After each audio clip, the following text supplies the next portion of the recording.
Unelected deep state operatives who defy the voters to push their own secret agendas. I have a chance to break the deep state. The deep state department, you don't mind. I'd like to have him go back and... Give us a question. Don't be You're rude. attacking us. Can you give us a question? Don't be rude. Can you No, give I'm us not a going to give you a question? question. I'm not going to give you a Can question. Can you state categorically? You are fake news.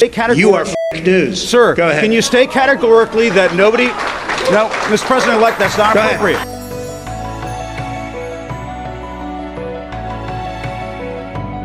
And the ordinary people like you and I, we know nothing. We get up in the morning, we go to work, we pay our bills and our taxes, we watch TV and go to bed, not knowing that there's a battle being fought over our heads for world dominance, a battle between good and evil. There is a war going on for world dominance, for the absolute submission of the masses. How is this achieved? By the constant waging of war, by the introduction of the Federal Reserve Bank and central banks, by trafficking drugs, oil, and people.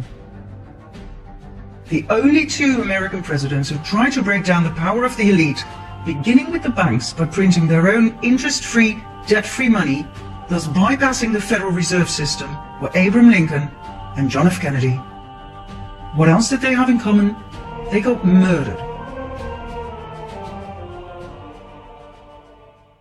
Now, why are the banks so important?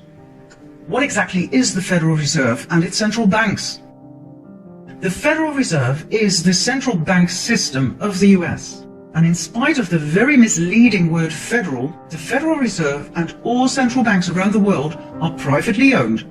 They are not government institutions. They are owned by some of the most wealthy and influential families in the world. The Federal Reserve was set up in 1913 after quite a bit of opposition from the US government and some very wealthy people such as Benjamin Guggenheim, from a very influential mining family, Isidor Straus, head of Macy's department stores and politician, and John Jacob Astor, businessman, inventor, and probably one of the wealthiest men at that time. The wealth of these three men in those days was approximately $500 million, which today would amount to something like 11 billion. These men were so rich they could not be bought, not by any bank. What else did they have in common? Apart from money, power, and opposing the creation of the US Federal Reserve? They all died on April 15, 1912, when the ship they traveled on hit an iceberg and disappeared in the cold ocean.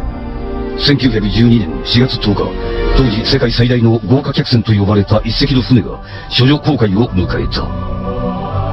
そう、タイタニックである。しかし、沈没からちょうど100年の今年、イギリスの番組でこの事故の裏にある陰謀が隠されていると公表されたのだ。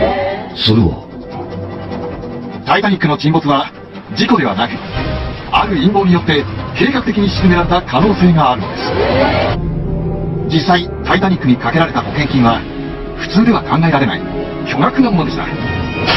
タイタニックにかけられていた保険金は1250万ドル、現在の価値にしておよそ230億円。信じられないかもしれませんが、実はタイタニックは沈んでいないのです。タイタニックが沈んでいない？実はタイタニックは別の船とすり替えられていたのです。タイタニックにはオリンピック号という大きさはもちろん見た目もそっくりな姉妹船が存在した。これは荒唐無稽な作り話ではありません。実は近年改めて行われた事故の検証により証拠はいくつも見つかっているんです。証拠その1、窓の数。これは偽装前のオリンピック号の写真。船首付近にある丸い窓の数は16個。一方こちらは建造中のタイタニックの写真。確かに。丸い窓の数は14個。そしてこちらがタイタニック出港時の写真。すり替えられていなければ窓は14個のはずだ。なんと窓の数は16個。そう、オリンピック号の数と同じなのだ。本当に？海の底に沈んでいるこの巨大な船には、ある不可解な文字が書かれていた。それは、まさしく釣り替えの決定的な証拠だった。船首に書かれていたのは、T、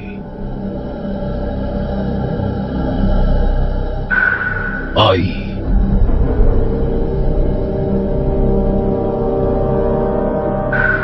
T。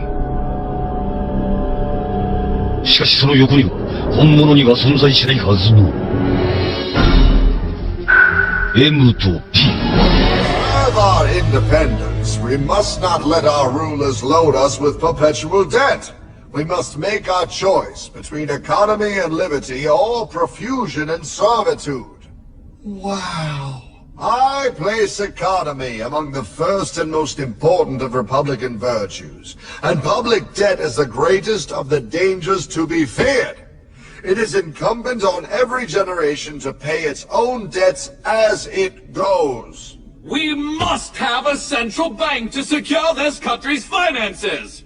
If the American people ever allow private banks to control the issue of their money, first by inflation and then by deflation, the banks and corporations that will grow up around them will deprive the people of their property until their children will wake up homeless on the very continent their fathers conquered. Jefferson, you're mad. This country will have a central bank. Who's that? America's first Secretary of Treasury. Alexander Hamilton? Not for long. Aaron Burr, Thomas Jefferson's vice president. They didn't take too kindly to our first Sec Treasury. Sweet shot, Burr. The first attempt at a central bank only lasted 20 years and we shut it down. But the bankers tried again against Old Hickory President Andrew Jackson. You are a den of vipers and thieves. I intend to rout you out, and by the eternal God, I will rout you out.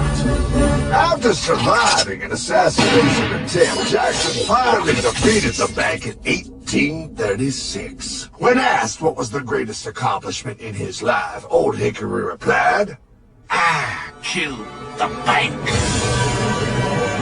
And those were his last words. I killed the bank. The Federal Reserve was set up in 1913 after quite a bit of opposition from the US government. These men were so rich they could not be bought, not by any bank. What else did they have in common? Apart from money, power, and opposing the creation of the US Federal Reserve? They all died on April 15, 1912, when the ship they traveled on hit an iceberg and disappeared in the cold ocean. Coincidence? Let's just say the Titanic disaster was highly convenient. The rest of the opposition was easily cornered. US Congress was bypassed. The Fed was created illegally, unconstitutionally.